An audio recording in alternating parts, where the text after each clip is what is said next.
Dzina la Atate ndi la Mwana ndi la Mzimu Woyera. Amen. Chauta ndiye m'busa wa anthu ake. Chauta ndiye amasamala anthu ake. Ndikulandireni abale ndi alongo pano pa Tiyankhuleni Ambuye. Lero ndi la Mulungu pa 21 July chaka cha 2024. Ndi la Mulungu la 16 pa chaka. Ndipo monga ndanenera tikusinkhasinkha tsiku la lero zaonera kuti ndife busa la chauta. Ambuye chauta ndamene amatisamala. Ambuye chauta ndamene amaona zosowa zathu. Mchichewa chakwathu titonera kuti ambuye ndamene amatilisha. Ndipo mawu athu oyamba akudzudzula ife amene ambuye adatitsanyulira ntchito yosamala nsambi wake kuti tili ndi tsoka ngati sitisamala nkhosa zimene chauta adatisungiza. Anthu wasi athu, anthu ande ake achauta. Mawu oyamba amene akuchokera m'buku la mneneri Yeremiya akutikumbutsa zimenezo. Yeremiya 23 ndime ya 1 kulekeza 6. Tsoka kwa abusa amene amaononga ndi kumwaza nkhosa. Tilipo ena ntchito yathu ndi kugawa msambi wa Ambuye.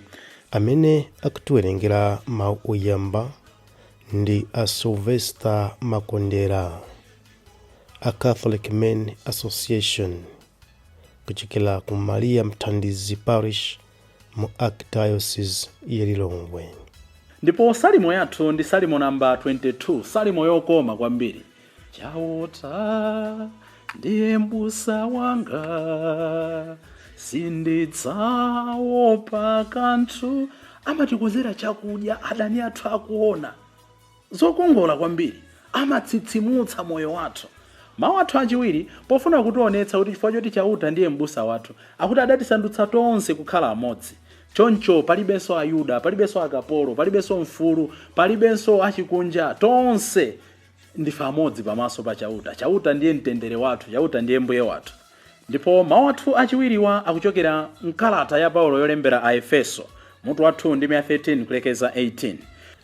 Amene akutiwerengera mawu achiwiri ndi a Samuel Stefano, a Catholic Men Association, kuchokera ku Maria Mthandizi Parish mu Archdiocese ya Lilongwe. Mawu athu amuthenga pabwino ndi monga adalembera Marko oyera mutu wa 6 ndime ya 30 kulekeza 34.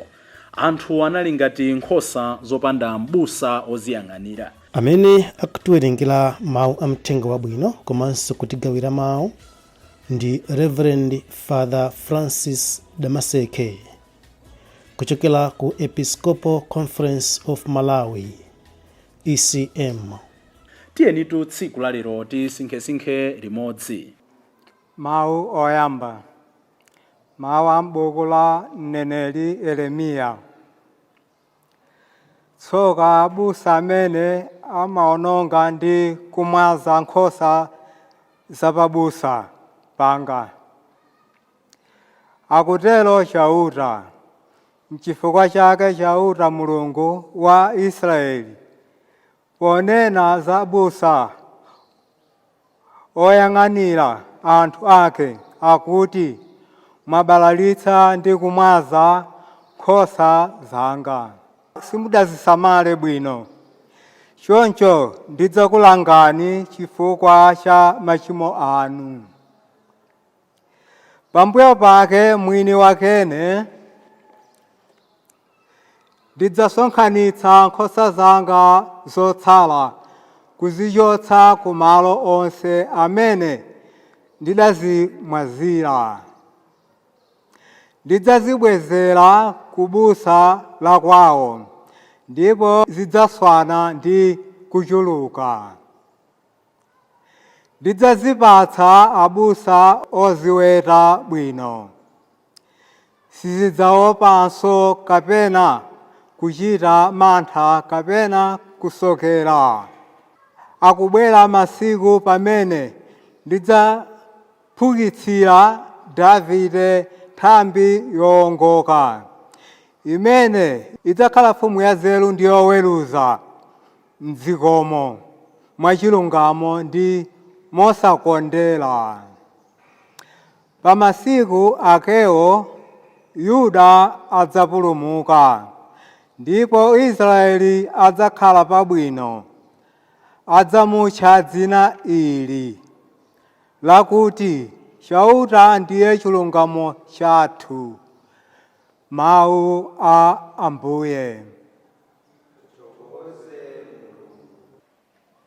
Mawu achiwiri. Mawu a kalata ya Paulo oyera kwa Efeso. Abale, koma tsopano mwa Khristu Yesu inu amene kale lija munali kutali ndi Mulungu mwakhala pafupi chifukwa cha imfa ya Khristu. Khristu mwini wake ndiye mtendere wathu. Iye adasandutsa Ayuda ndi anthu a mitundu ina kuti akhale amodzi. Pakupereka thupi lake adagamula khoma lachidani limene linkatilekanitsa. Iye adathetsa malamulo a Mose pamodzi ndi malangizo ake ndi miyambo yake. Adachita zimenezi kuti kuchokera ku mitundu iwiri ija alenge mtundu umodzi watsopano okhala mwa Iye, kuti choncho adzetse mtendere. Khristu adafa pa mtanda kuti athetse chidani, ndipo kuti mwa mtandawo aphatikize pamodzi m'thupi limodzi mitundu iwiriyo ndi kutiyanjanitsa ndi Mulungu. Khristu adadzalalika uthenga wabwino wa mtendere kwa inu a mitundu inanu amene munali kutali ndi Mulungu, ndiponso kwa Ayuda amene anali pafupi naye. Tsopano kudzera mwa Khristu ife tonse, Ayuda ndi a mitundu ina, tingathe kufika kwa Atate mwa Mzimu Woyera mmodzi yemweyo. Mawu a Ambuye.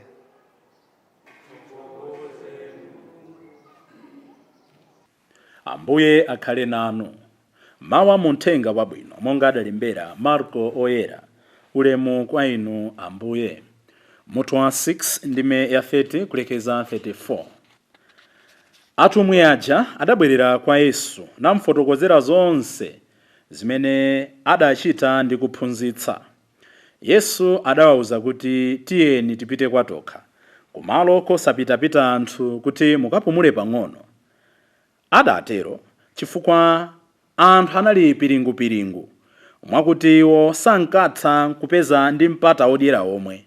Tsono adalowa mchombo napita kwaokha kumalo osapitapita anthu. Komabe anthu ambiri adawaona akupita nawazindikira. Motero adathamanga pa mtunda kuchokera m'mizinda yonse nakafika kumaloko. Yesu ndi ophunzira ake aja sanafike. Pamene Yesu adatuluka mchombomo adaona chikhamu chachikulu cha anthu. Adawamvera chifundo anthuwo chifukwa anali ngati nkhosa zopanda m'busa. Choncho adayamba kuwaphunzitsa zambiri. Mthenga wa Ambuye. Ulemu kwa inu Ambuye Yesu Khristu. Abale ndi alongo, monga ndanenera kuti nkhani yakula msinkhu tsiku lalero, tsiku la Mulungu la 16 pachaka, tikuona chifundo cha Mulungu pa anthu ake. Nthawi zina mumakhala ndi nkhawa, nthawi zina ndimakhala ndi nkhawa, nthawi zina timakhala ndi nkhawa. Kumati koma Ambuye amayankha mapemphero athu. Ambuye kodi akuona kuti ndikuvutika? Kodi Ambuye akuona misozi yanga? Kodi Ambuye akuona kusowa mtendere kwanga? Ambuye akuona kuti ndilibe ntchito? Ambuye sakuona kuti ndikukalamba ndilibe banja? Lero akutitsimikizira kuti amaona mavuto a anthu ake ngakhale anthu asanamuuze nkomwe. Chachikulu timutsegulire mitima yathu, chachikulu timuuza Ambuye zimene tikulakalaka mwachikhulupiriro. So tsiku la lero monga ndanenera tikuona chani? Chifukwa chonena kuti iye ndi m'busa wathu monga yatuzira Salimo. Choyambirira akufuna kuti kumbutsa, he is reconscientizing ife amene tidapatsidwa ntchito yotsogolera anzathu pa ulendo wa kuchipulumutso. Akuti muli ndi tsoka abusa amene mmagawa nsambi wa Ambuye. Tilipo ena chifukwa cha sukulu yathu. ya za umulunguyi tidapanga kandi psychology, kati tidapanga ndi philosophy, kati tidapanga theology. Ndi theology yotu kuli mitundu ya theology yoti kukamamva mayina utha kuthawa. Anyamata ali kusembe musamango waona adaphunzira zambiri muja amabwekera monyadira Father Raposo. Kuli maphunziro osiyana ku seminary makamaka za theology, mukamva kosi yongopanga za Mulungu Atate eti abatology, mukamva kosi yongopanga za Mzimu Woyera pneumatology, mukamva kosi yongopanga za Mayi Maria Theotokos Mariology, mukamva kosi yongokamba za Yesu Kristu yekha Christology. Kuli makosi osiyana makosi abwino. Mukamva za kosi yokamba za kutha kwa nthawi kuti kudzakhala zoopsa pa tsiku lonjenjemeretsa eschatology. Komano ife amene tidaphunzira zimene zija mwina chifukwa cha maphunziro athu timagwiritsa ntchito nzeru zathu, ukadaulo wathu tikugawa nsambi wa Ambuye, tikupotoza nsambi wa Ambuye.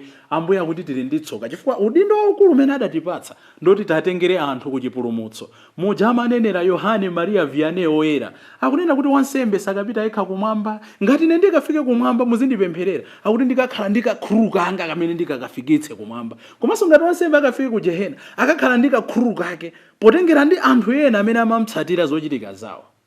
Tili ndi tsoka ife abusa, uthenga wa mawu oyamba ukupita kwa ife amene ndi adindo. Koma tionana abale, ndani amene sali mdindo ndi ubatizo wake? Tonsefe pa ubatizo wathu tidalandira udindo osiyana. So simultaneously, mbali ina ndine mbusa, mbali ina ndine nkhosa. Ndi mmene zimakhalira. Imafika nthawi inake ndine mtsogoleri, nthawi inake ndine otsogoleredwa. Ndi mmene moyo lili. Kuti zimenezo zitheke kuti udindo wathu tiugwire bwino, Ambuye Yesu akunena kuti chikulu choti tizikumbukira monga atuzira mkalata ya Paulo yolembera Efeso, akuti tsono tikumbukire kuti Yesu Kristu adasanduka mtendere wathu. Pokhala mtendere wathu adatisandutsa tonse amodzi.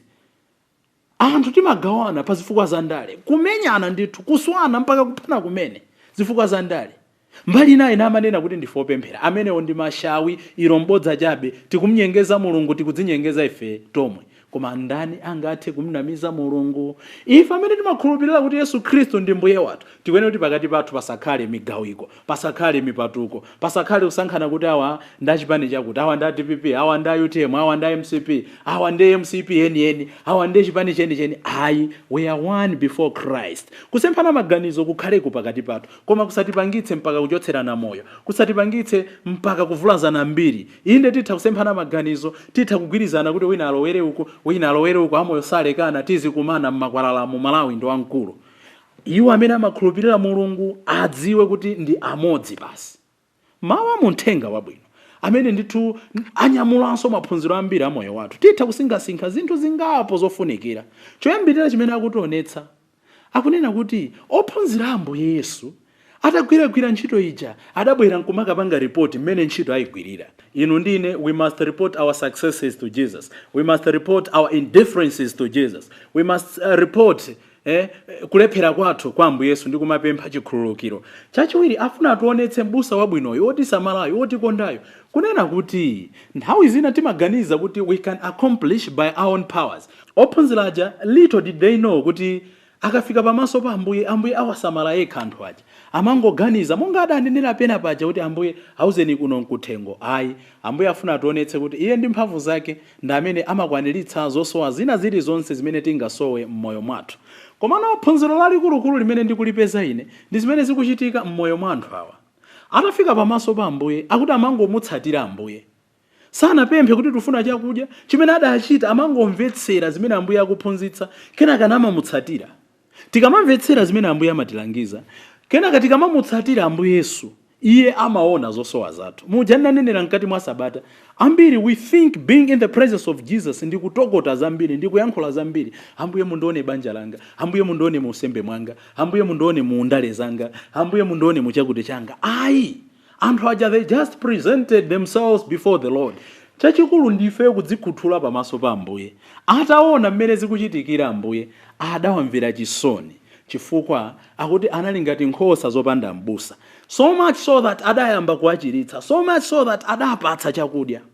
Ife tikapita pamaso pa Ambuye monga mmene tilili, even without saying anything. Chifukwa mkati mwa Sabata mujamanena kuti tizipita ku checho kangozikhuthula kuti Ambuye ndabwera pamaso pano, Ambuye ndituleni, Ambuye ndimvetseni, Ambuye ndiyang'aneni. Amatidalitsa, amationa zosowa zathu. Tilipo anthu ambiri timaganiza kuti ntchito ya Mulungu, kandifa nsembe, kandifa asisteri, kandife madikoni, kandifa Khristu, kandifa akwaya, timaganiza kuti titha kumangoyimba kuimba. Ayi, there is a time we need to rest.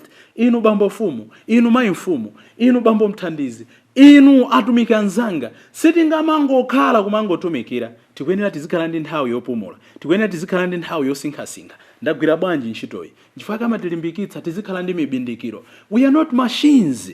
After working, ngakhale mboma kumene, ngakhale mmakampani mmene, amatipatsa nthawi yoti tikapume.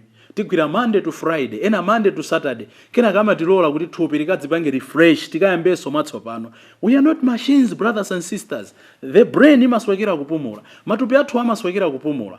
Tilipo ena timakana kutenga holiday. Munthu mukadzaona akukana kutenga holiday, kandi bambo mfumu, kandi mayi mfumu, kandi bwana pa kampani, chilipo chimene wakhalira akuopa chani. Akuganiza kuti anthu ena agwiragwira mafailo.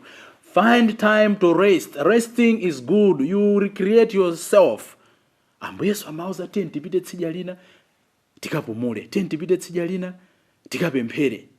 Tizipumula, tizipemphera, tizipumula. Koma we should avoid extremes. Chifukwa ena tanena kuti amakakamira pa ntchito, ena so amangofuna kupemphera. Ayi, we should find meaning in prayer. Chotsirizira chimene ndimafuna tisinkhe tsiku la lero, ena ndife akhristu ankachisi, ena ndife akhristu kaya anzathu azipembedzo zina, ino anzathu mabrothers athu achisilamu, ena ndino achisilamu chakunzikiti basi, ena ndife achikhristu chankachisi basi, chongonena kuti tikati kupemphera timaganiza kuti ndi nthawi imene talowa mchechi. Ayi, ndikamba izi chifukwa chachani? Taona na Ambuye Yesu pamene anati akupita kwawokha kumalo osapita mphepo, akuti ngakhale anthu adampeza nthawi imene tithawenena kuti inali private life, anathandizabe, anamva mapemphero awo. Tilipo ena timaganiza kuti kupemphera ndi nthawi yokhayo imene tili nyumba ya Mulungu tagwada, ena mmatsizina, aliyense ali ndi mastyle ake opempherera, specific places of prayer. Ambuye Yesu pena paliponse tikatsegula mitima yathu, tikagogoda, amationa, amamva mapemphero athu.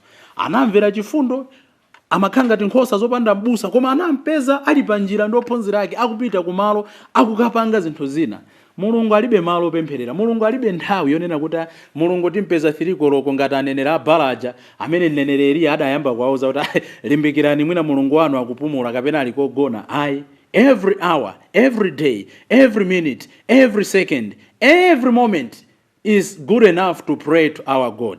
Ena amapemphera mmawa, Mulungu amamva, ena amapemphera masana, Mulungu amamva, ena amapemphera madzulo, Mulungu amamva. Nchifukwa tisamatekeseke ndi zinthu zimene ena amaganiza, ndimamva chisoni, ndimaseka, pena ndimalira. Anthu ndithu kale numakangana, ayi, amene ajasadziwa kupemphera, chifukwa kupemphera kweni koma tsiku loweruka. Ifeso no amalimba, aya koma kupemphera kweni tsiku la Mulungu. Ena namati kupemphera kweni tsiku ili, ngati kuti masiku enawo ndi a Satana. Masiku onse ndi a Mulungu. Mukatsegula mtima wanu, kamupemphera lolemba, kamupemphera lachiwiri, kamupemphera lachitatu, kamupemphera tsiku lanji, chauta amamva, chauta amalandira mapemphero anu. Chachikulu ndi kutsegula mtima. Tisiye zomakangana zinthu zopanda madzi. Ambuye Yesu anytime, any hour, any day, any year, he is ready to receive our prayers. Timulole Ambuye akhale m'busa wathu.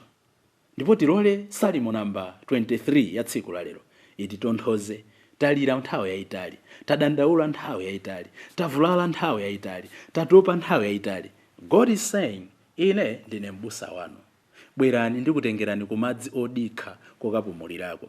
Bwerani ndikukozerani phwando lija manena Yesaya 25:6-9 kuti ndidzakozera phwando la nyama zonona pa phiri la Ziyoni, akuti nyama zake zamaboni malo choti ukamadya kupyoza kuti pyo. Chauta wathu amafuna tizimva zokoma, tidzalandira zinthu zononopera. Koma nkhani yayikulu ndipo khapo titavomereza kuti iye ndi m'busa wathu. Ndipo m'busa wake amafuna tizimumvera, m'busa wake amafuna tizimva mawu ake. Tikamva mawu ake amatipatsa ntchito yokakhululuka, ntchito yokalalika mthenga, ntchito yokazindikiritsa ena ukulu ndi ubwino wa Mulungu. Ndinokonzeka bwanji lero kuvomereza kuti Yesu ndiye m'busa wathu. Dzina la Atate ndi la Mwana ndi la Mzimu Woyera. Amen.